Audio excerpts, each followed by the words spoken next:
That's awkward. Why are you looking at me? You did the clap. I thought you were going to start it. I thought you were starting the show. What's the name of the show? It's the Saucesome. Welcome to Saucesome. I didn't know. I thought the person who clapped was the one that's going to take the lead, ride the helms. You know, he's No. Fine, let's start now. Now. Hi, welcome. Welcome to the Saucesome Podcast. Saucesome Podcast. Yeah. How you doing? I'm doing good, and this is exciting for me too because I've known Swede. So this is Swede Anderson, but again, in the wrestling world, in the backyard wrestling world, which is a very important place where we all start from. He was a Triple S, the sadistic Swede Savard. Also the inventor, creator of CHW, Crazy Hardcore Wrestling. I want to get that right too. Oh, yeah. Again, to start off with, Swede has been in wrestling for a long time, big wrestling fan and everything. We're going to get through all of that. And been out of the wrestling picture now for a while, but still a big fan. And still one of our neighbors in Lachine, the Lachine Hood. So I've known Swede for a long time, and we're going to get into all of that. So, and thank you for coming on the show and cutting some onions with us. There's going to be some tears. Tears will be shed. Yes. Exactly. It's not like blood will be shed. Tears will be shed. Let's talk about wrestling, guys. All right, so which sauce are we doing today, Eddie? actually, yeah. So today's sauce is the peri peri. It's our newest of our collection of sauces, and it's I would say one of my favorites now too. It's always the newest one is your favorite. It's like when you have older kids, they don't become the favorite anymore. You have a new baby, he's the favorite. Everyone knows he's the favorite. So whatever parents tell you, there's no favorites. There's always a favorite. Screw the middle child. So the middle child. I was going to say the forgotten one. And I also wanted to throw in the shots before. I was like, hey, old man, like I win some gold. I'm gonna put it in the shot. You never know how long you got this stuff for. So I've got my interspecies wrestling tag team title I've had for quite a little while, and I'm gonna still keep it for a long time. And newly crowned Thetford Mines Championship. It's the Thetford Ultimate Wrestling Tag Team Champion. See, people don't believe me as a champ, which is fine. They believe me as a tag champ. And you know what? I'm gonna take it. Eddie two belts over here. No need to brag. It's okay. Yeah. So, okay, but back to business. Exactly. Man, let's cut some food. We're making the peri peri sauce, and again, one of the main ingredients. We got our garlic prepared. Eric roasted the red peppers last night on the barbecue and everything. So that's all done. So We only got the onions left. That's the end. After that, we're done. yes. So, man, again, starting, do you like food? Do you like cooking? And do you like spicy food yourself? Yeah, I do. In fact, I'm a big fan of tacos. Sometimes I put some of that Eddy sauce on my tacos for that extra kick. Very nice. My favorite one is the jalapeno and lime. That's my go-to sauce. All right. I like to hear that, man. That's good. And again, you've bought a lot of our sauces. So again, a strong supporter. And also on a side note, Eric has a car. I have a bicycle and a bus pass. So when we got to pick up our bottles, we got a long way to go and to fill up on all the bottles that we need because the sauce has been going really well. I got some help, and I reached out to Swede, who has his. Let's talk about your company too, the S&M vending machine company. Got the logos right there. He has a big truck. We call it van because there's not many windows in it, but that's just. Am I allowed to say that? You said rate. Rate, right? yeah, we rate It's a great van. It's a great van. It's a van that rates everything. It's rate, So, I'm getting the hook. The hook. They're gonna hook me off of the scene here. So he had enough room to put all the bottles we need instead of us making like 4 or 5 trips and stuff. Yeah. So we want to thank you very much for helping out the sauce be what it can be and being a big supporter of sauce. So back to Swede. I want to know. So you like the cooking? You like making food? You like and you like the spices too, right? Oh yeah, absolutely. Big taco fan. And once I had somebody over. And I swear, he must have ate 24 tacos that night. I don't know who that was, though. You could say it was me. And the story embellishes every time we talk about it. Yeah, we add a few tacos every time. My appetite has gone down very much since the pandemic. I'm a shell of a man I used to be. I'm half the man I used to be. Yeah, so... Swede, tell us your passion for wrestling, too.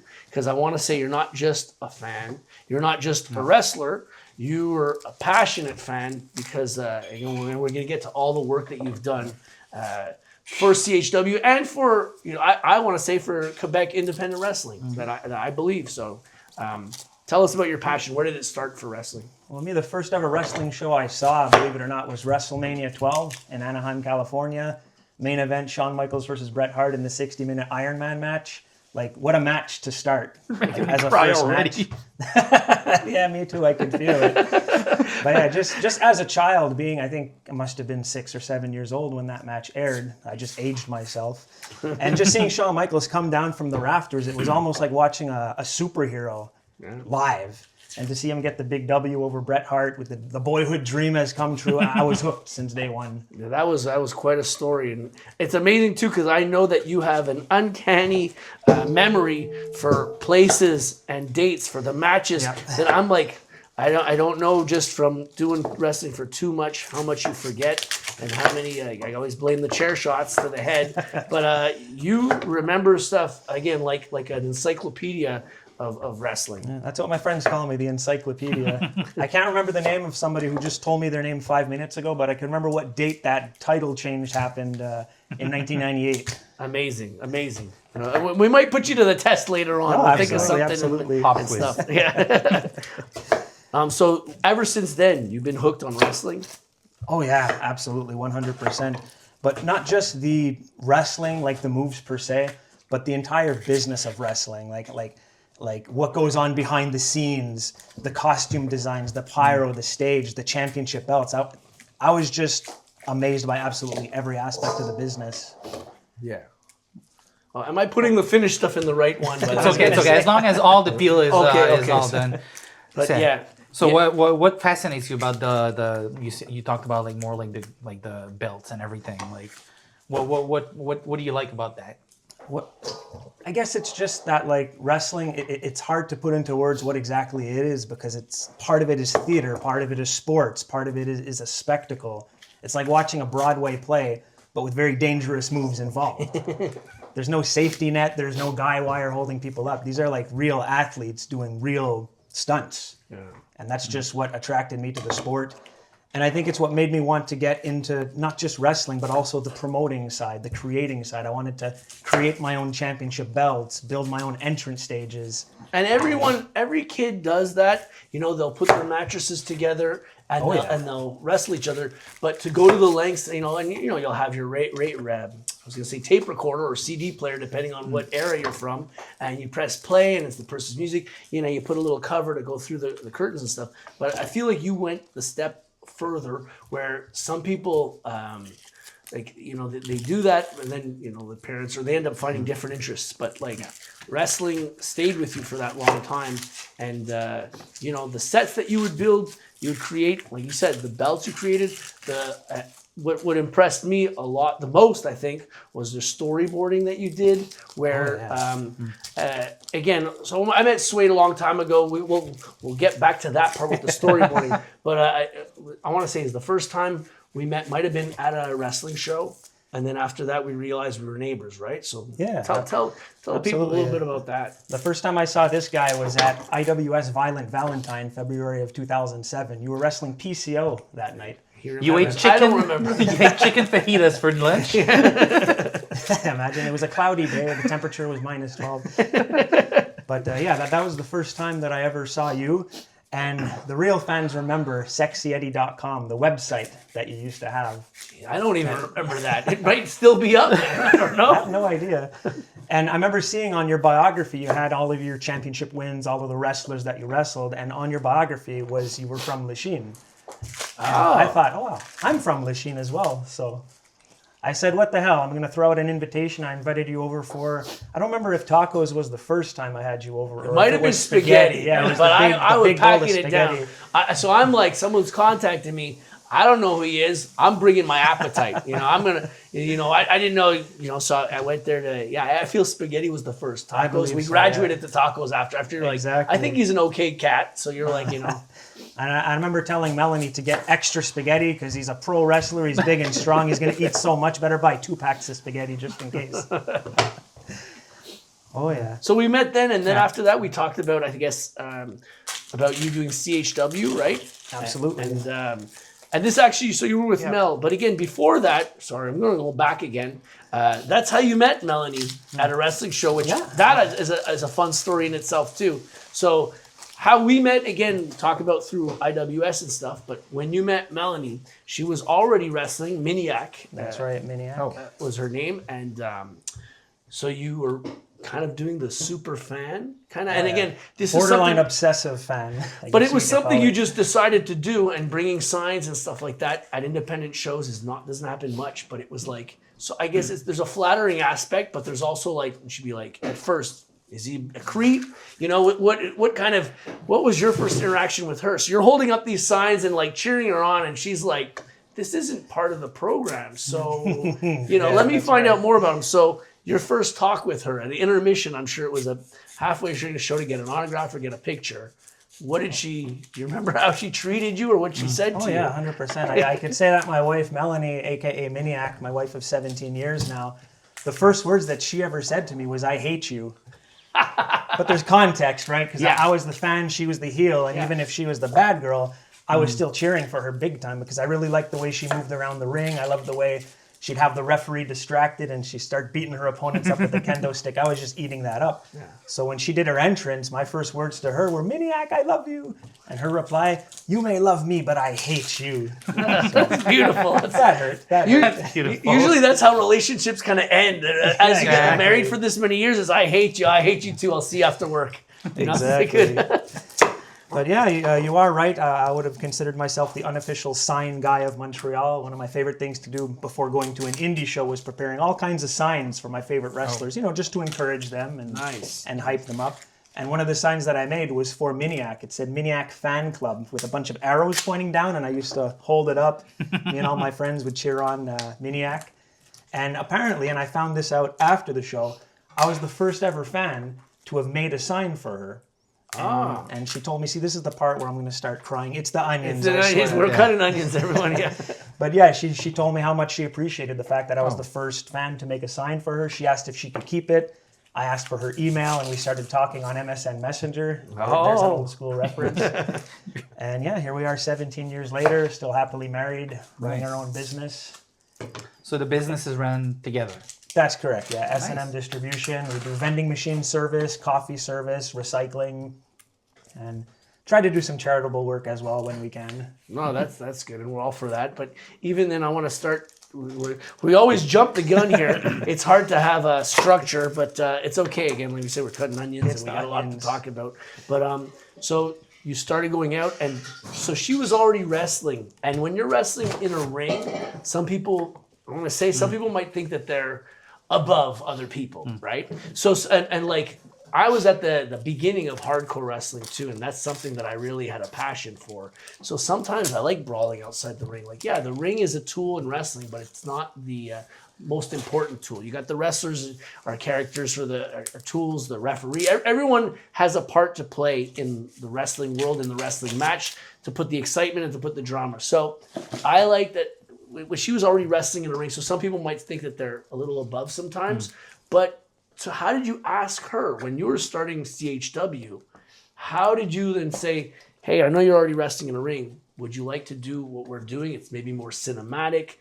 We get to do what we want to do on our own terms too, which that wasn't a fun thing too, which I liked with backyard wrestling. And again, I think even the top stars, like they'll tell you, they're all fans of backyard wrestling because they were doing it themselves before they found out, hey, there's venues or there's places to go to train or whatever it is. And then some people realize, you know what, it's fun doing this, but I don't want to do that.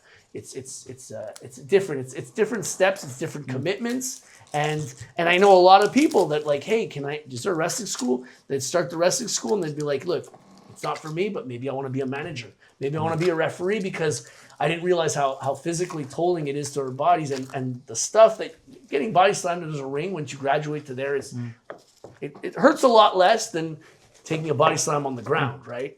Oh yeah, and I mean, I'm watching the stuff that you guys did too, and then I participated. I wanted to get into that too, where I was like, man, I appreciate the passion that you guys are putting in, and you could see some characters are more passionate always and more into it, and some people they're just doing it because they want to hang out with with your friends, but they're not really into it. So you could see that, and you could see how SeXXXy, and you could say how many seasons you've ended up filming. How many seasons did you go to? We got to season 8. We ran from 2009 to 2016. And in that time, you've had some people that were hardcore from the beginning to the end, and then some people in and out, and some people left. Either you get a different job where you can't do it anymore, or a girlfriend or boyfriend will be like, "Hey, enough fooling around with your friends here. We got to buy groceries. You got to make money and do stuff." And so things happen, and the company evolved. But to get Miniac to explain to her, "Hey, you want to do this with me?" Like, how was that conversation too? One thing I got to give to my wife Melanie is that she's a very open-minded person, right? And the first match that she ever saw in terms of backyard wrestling was me against my friend Jesse the Bruiser Bedard. Okay. And it was me and Jesse who started CHW. And when my wife Melanie saw how much fun me and Jesse were having, the way we were building up the match and filming it, and then we would watch it after, and it was so fun, it was a no-brainer for her to jump in with a match. And I guess you could see that, hey, I don't have as much fun sometimes putting these matches together at other places, or they're not giving me or letting me have as much fun. Exactly. So yeah, if you have you could have, some people will say that's the best job in the world. Let's say you're a rock star or something, but if you have to do certain cookie cutter songs or things and you don't have enough creativity, then that's going to take away a lot from, I think, from what you're doing. So she jumped in right away. She's an integral part of CHW. And some of the locations, which was fun, because again, you're wrestling in Lachine, but we had talked about one time, and you needed a spot, I think, to do one of the shows. And it's also cool because I liked it wasn't always in the same place. You could do it in this laneway here. You could do it in someone's yard, example. Yeah. Usually the way it works is we'd find a spot until they called the cops on us times, and then had to find a new spot after that. I remember too when you'd have light tubes. I was reffing one of the matches too, and I remember that it was like, oh, there's going to be a light tube spot. You got to fight and you got to brawl all the way to where it's like, a little corner in behind you, it's cement. And so everything's broken there because, again, one thing that I appreciate too, that you would clean up after you do stuff. Yeah, for sure. Where some people might just make a mess and stuff. So you got cops or you got passersby walking by and seeing people smash each other with a frying pan or with a light tube. They're calling the police. The police would come, like, oh man, we got to wrap this match up. 30 seconds, go home. Here we go. Home. Yeah, and it's literally run home. Yeah. Exactly. That's maybe where they got that term from, going home. Maybe when wrestlers were kids and they're playing, quick, the cops, go home. It explains a whole lot. I think we just explained something right now. But so any funny situation that happened in that time?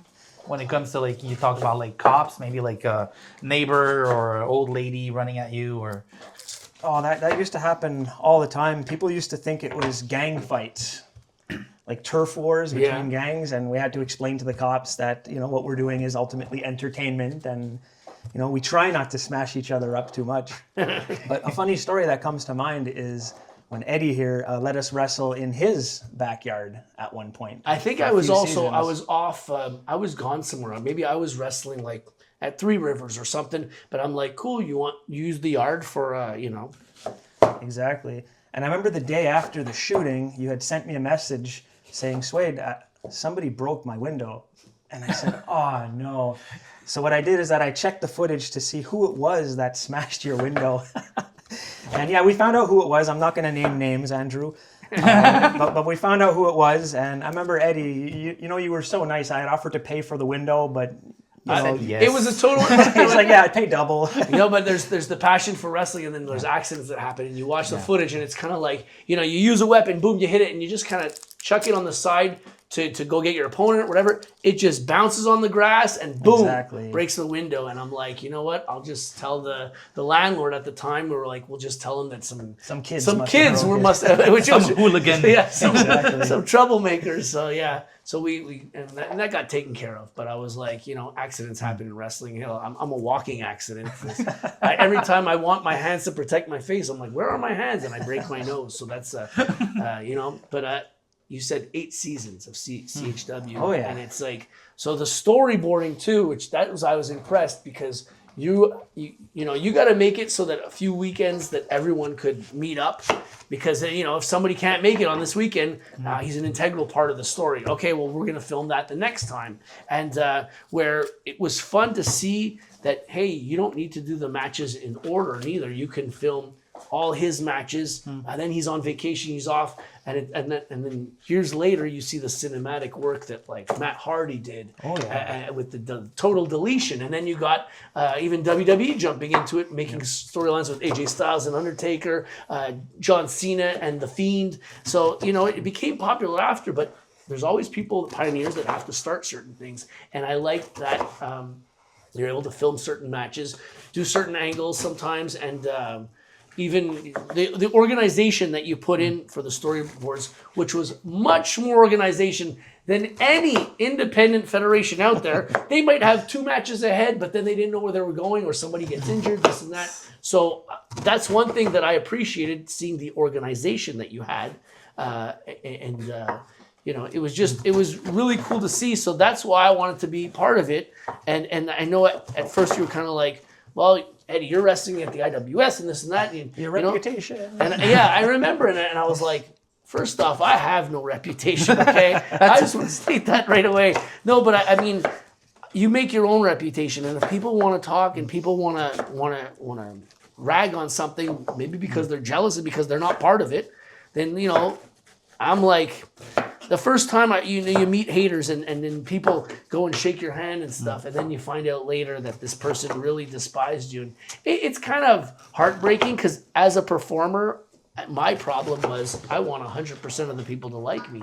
And there'd be 99% of the people could be cheering, but that one person that says, you suck, same old shit. And that would make me cry inside. I'm in the ring and I'm tearing up, but I'm not, again, the Onions. It's not the Onions this time. But I was just kind of like, I want everyone to like me, but you can't do that all the time. And you have to be like, you know what?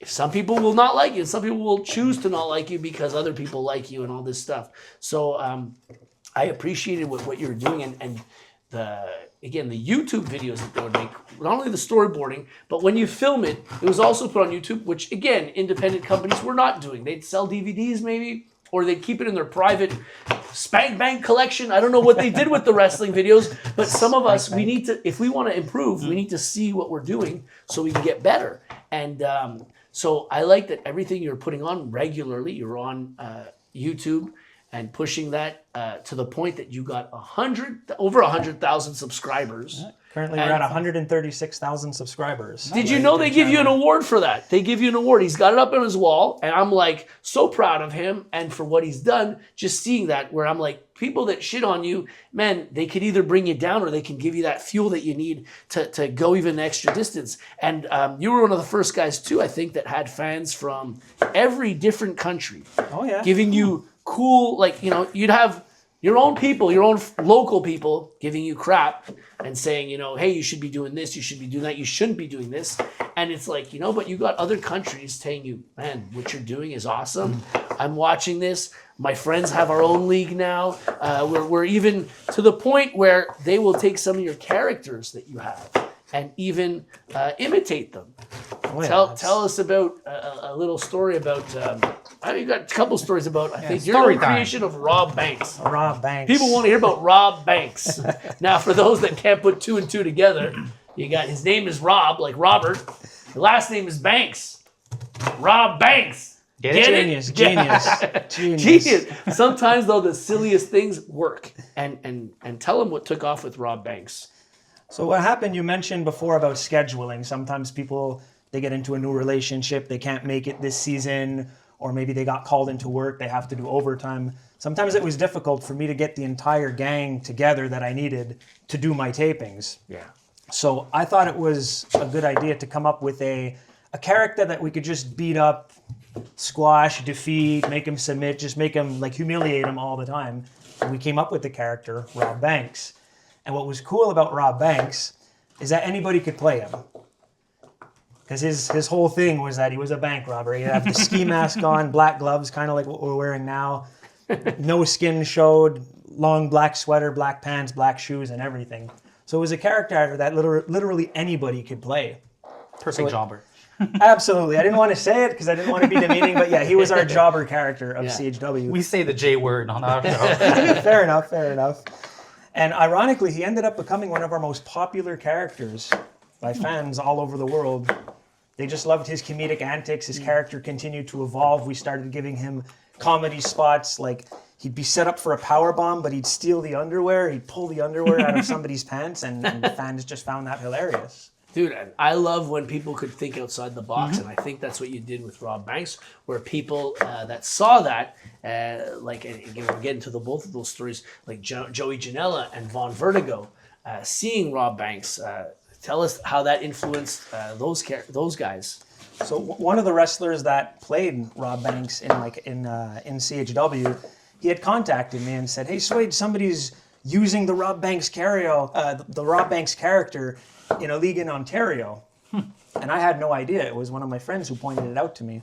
So I looked it up, and sure enough, it was a league featuring Von Vertigo, who wrestles in Ontario. A great guy, by the way. And he's an international superstar right now. Yeah. He got his work visas, he got his passport work done, and he's somebody that believes in himself. That's man, he's doing the grind right now. He's impressive, and again, look him up, Von Vertigo. But again, inspired. Yeah, he ended up sort of using the Rob Banks character.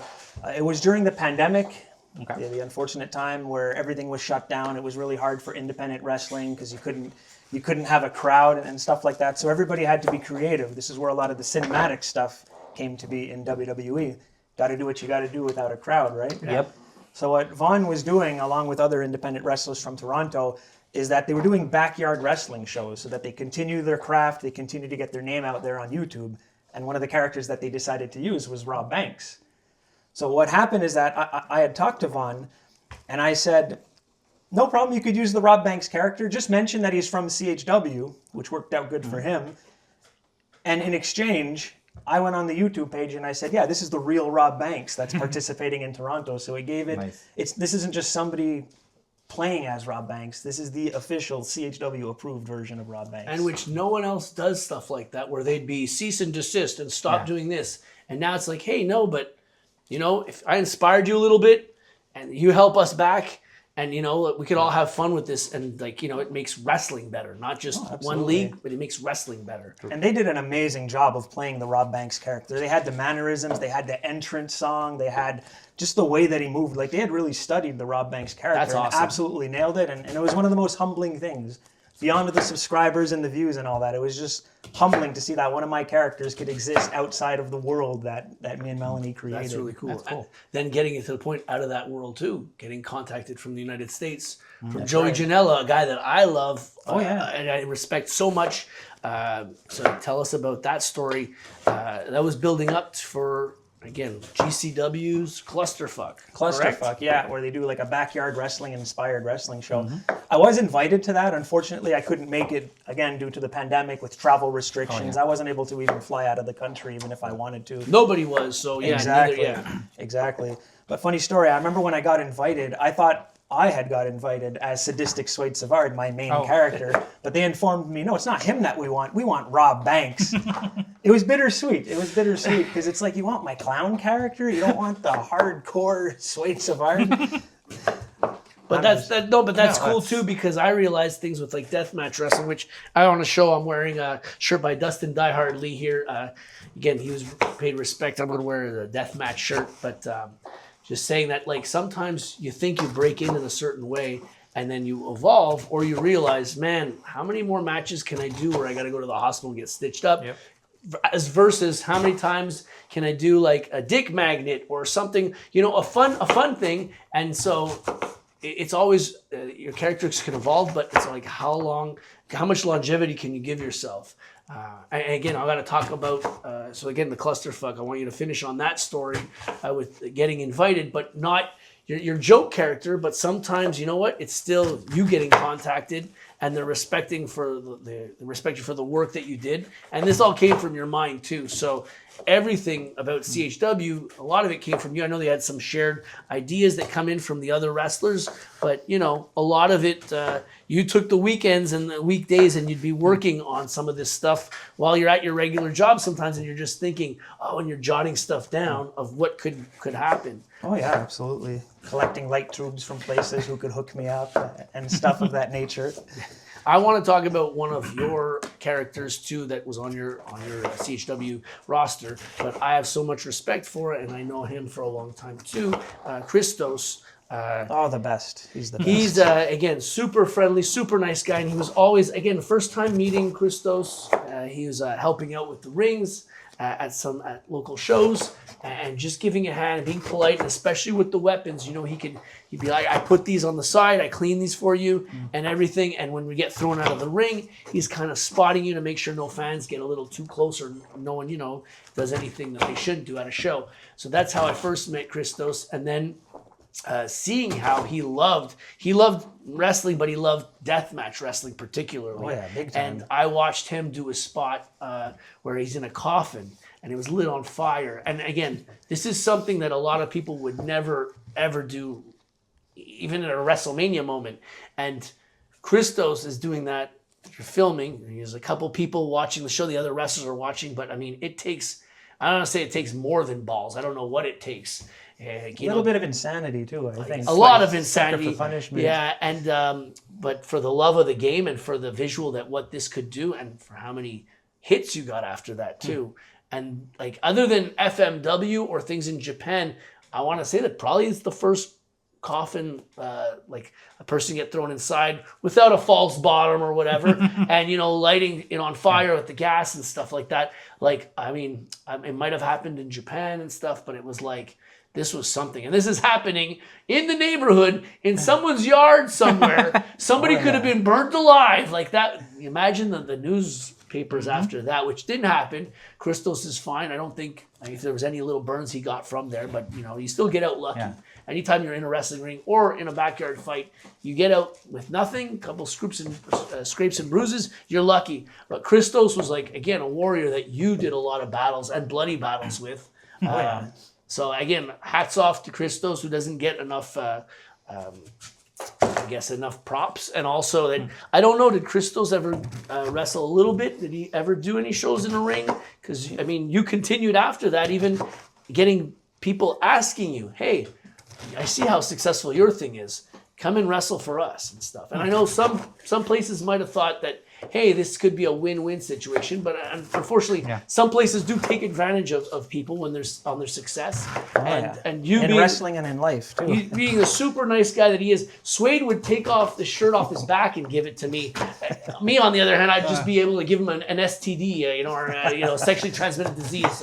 So this guy's a really nice guy. That's all I'm trying to say. I had to put sex in there, but to show that you're a good guy. But that's the thing. I was like, Swede would, you made ramps. I remember you made belts for some independent companies, and they didn't take it seriously. And what you did for them, I'm like, I see you pouring out your heart and pouring out your passion for wrestling, and some people just making fun of it. And again, where are those companies and where are those people now?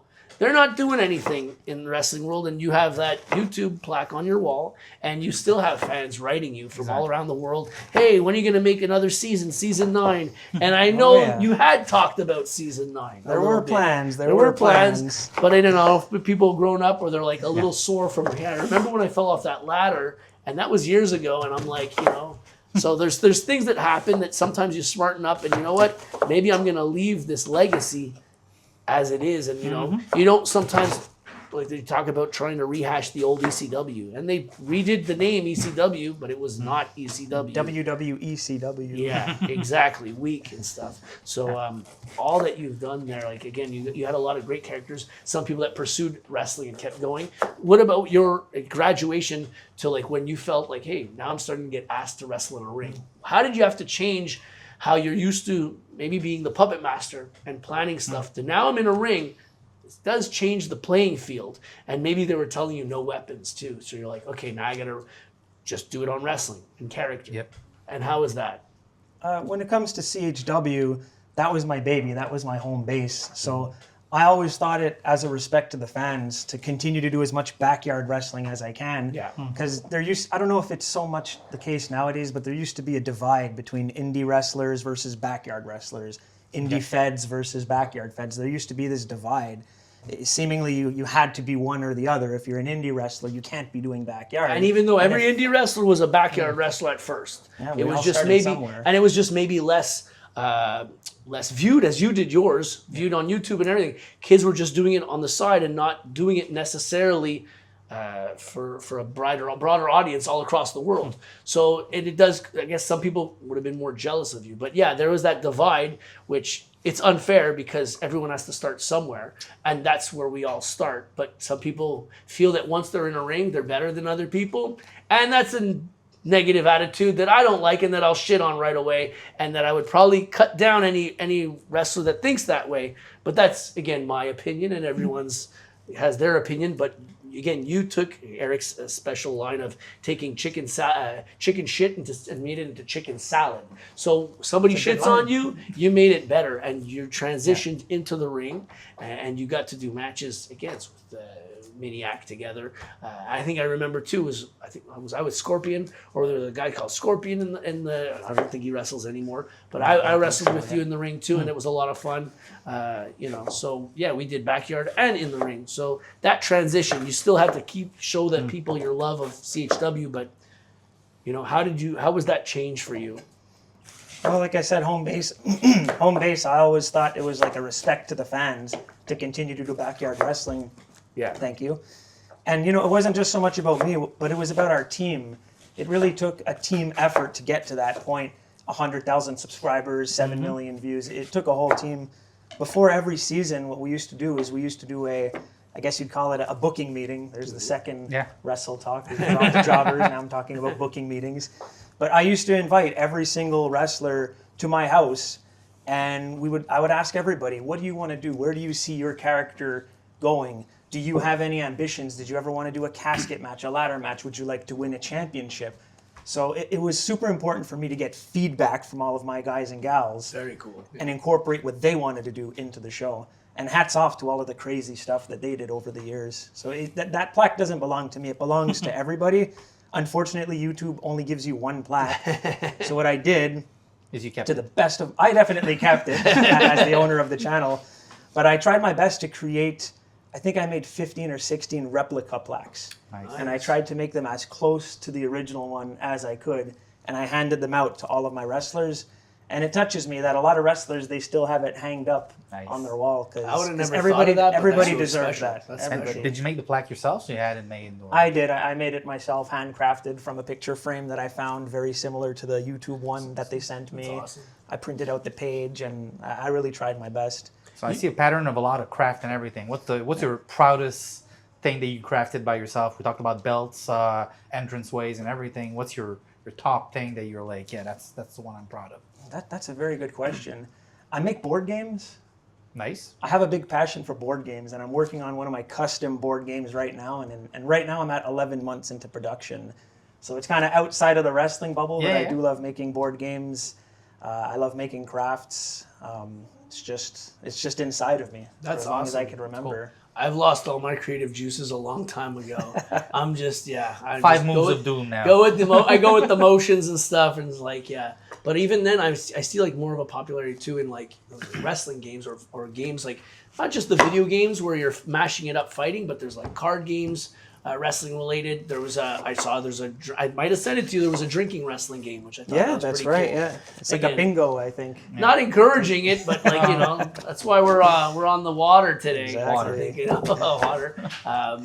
I like that your mind still keeps going, and you had some plans even if you were going to continue on another season. But things happen. People grow up, and people kind of maybe sometimes you want to put your time in buying a house and doing other stuff, doing your own company, which again, super good where it's something you start out with, or trying to start your own company for anyone that knows anything. And it's like impossible in the first few years. You're losing money. You really have to believe in what you're doing. And I feel like just like your passion that you had for CHW, that the passion you had to like, hey, get a couple vending machines. We could do this, make this possible. Let's see some places where they're popular, and I feel that you use some of the same skills you did before with CHW, the algorithms, like the times that you would post your videos. I did not know any of these words or these terms back then. And you were saying, yeah, if you post your videos at these certain times, then these people will see it, and then more people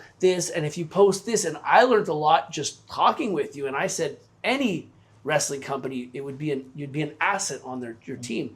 But again, you can't work for every other company. You got to do what you tried. Let's say sometimes you tried, but when there's too many heads involved, they might cut you down and say, hey, you're the less experienced one in the ring and stuff like that, But the knowledge that you had organizing and stuff, I think it surpassed a lot of them. And that's why I always said you're a great element, a great team player to have if you want to build something up. And it's just too bad some people didn't all see the same vision that I was like, man, I see where you're going. But again, you have the views and everyone, the positive comments. I know it comes with a lot of negative comments too, but everyone that gets to the top, they got their haters, they got their people, they're big fans, but then once they're at the top, they're like, see, I knew they would make something good, or probably my negative comments helped them get there, or whatever. Again, people are always tough on the keyboards, but I know this man inside and outside the ring, and it's like he's tough on everything. Like, again, nicest guy, but again, you don't want to be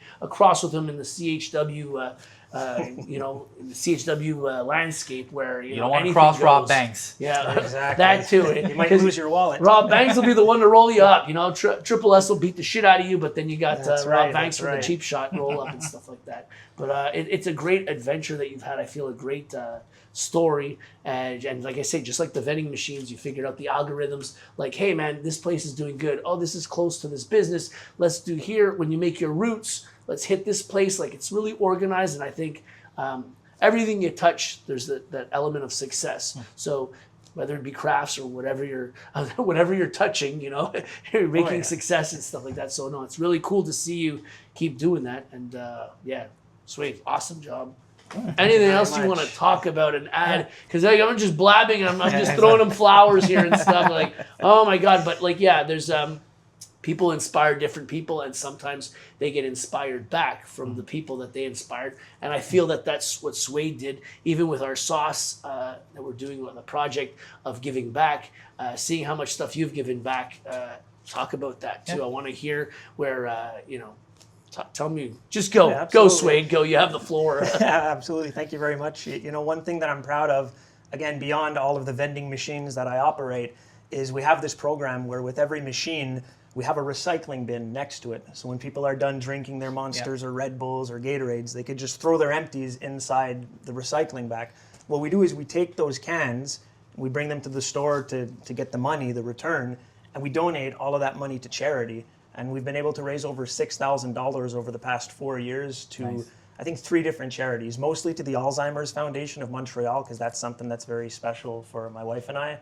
We've also raised money for SPCA and Opération 500 tonnes, which helps clean the waters, the boroughs. Nice. That's amazing. So that's very rewarding, but you guys know all about that as well with some of the charities you guys have been able to all the donate. drinks drank at the filming of this show, and later today, all the cans will be going. All the beers that we'll drink will go to you at least, and it's not a big amount, but it depends. It adds up. Depends on the night. Depends on the night. We can. I think that's really cool, and the Alzheimer, I can feel Alzheimer's. It's hitting me and stuff. So it all comes back full circle. It kind of helps all the wrestlers that have gotten beaten up, But it's just it's fun to see people helping people.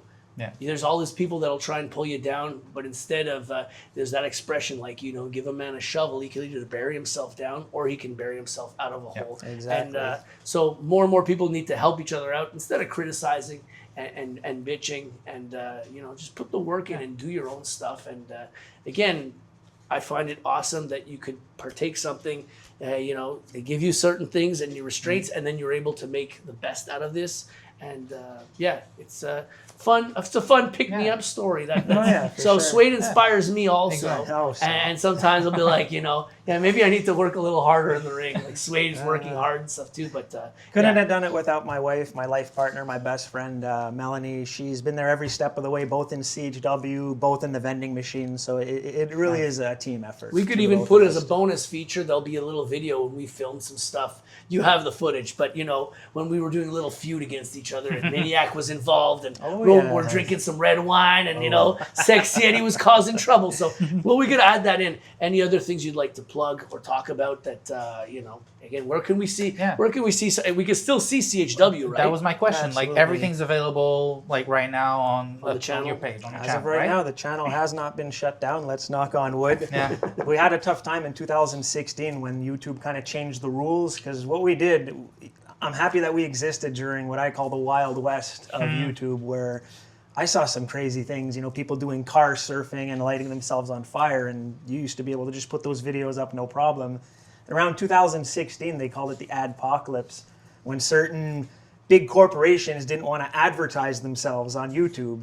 Imagine seeing a commercial of McDonald's right before you watch a video of somebody jumping off a cliff. We got affected a lot in 2016. Some of our videos got taken down. We had to fight some red flags. But as of right now, we've survived. We've survived. Our channel is still available. The new SeXXXy at youtube.com. Check us out. Cool. Link's gonna be like about here. Man, and if you get up to 250,000 links, do you get another plaque or something? The next one's at 1 million. Million. Oh, okay. We've got a Never long say way to never, go. never say never. Say never. Click the Get positive link. attitude. Click. Please. Man, again, thanks a lot, Swede. I don't know what else to say if we're good, man. I mean, we're all out of tears. We're all out of tears. There's, dried eyes the now. onions are cut. We're gonna be going on to the next step. We're gonna be again putting it all together, making some sauce, and then again, thank you for being on the show. We don't shake hands in South Central. we got I can give you the some onion. elbow. Let's Elbow up. a elbows double. up, elbows In wrestling, up. we should give elbows in the face. That should be the new handshake. Boom. What's up? Yeah. Cool. Anyways, So with that being said, I believe it's time to end the show. this is the part where we kill our guest. Exactly. Yeah, no. There we go. And that's I don't know. I'm pretty looking much for it. something to cut. I think, that's pretty much going to be it. We're going to be cutting it. Again, I'll be clapping to end. We'll do it all the together. whole Wait, thing. 3, 2. I was gonna do 1, 2, 3 or I 3, do, 2, 1. but On do we three clap? or on go? I had 3 Do we on clap go. on Yeah, one lethal or weapon go, style. Go, right? Go. Okay. go. Okay, 3, 2, 2, 1, 1, go! go. How bad was that? We couldn't get any sync in on the 3. You're up I kind of one. did it on purpose, though. I'm Okay. like,